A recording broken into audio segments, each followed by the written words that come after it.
Akalain mo, pwede pala tayong gumawa ng donut na hindi na kailangan lutuin pa.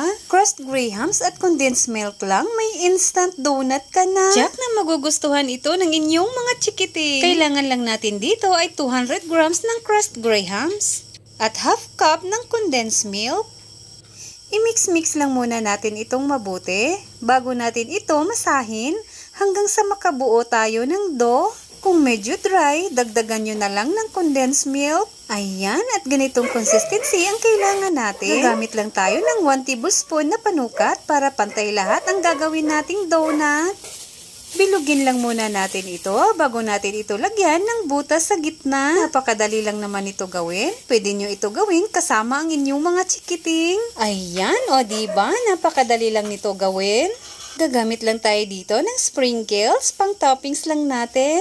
Pwede rin gumamit ng crushed grahams at powdered milk pang coating. Pwede rin po ang marshmallows, depende na sa inyo kung anong gusto nyo gamitin pang coating. At ayan na, may masarap na tayong mini donut. Huwag po kalimutan mag-follow and share. Maraming salamat hanggang sa susunod mga kakusina.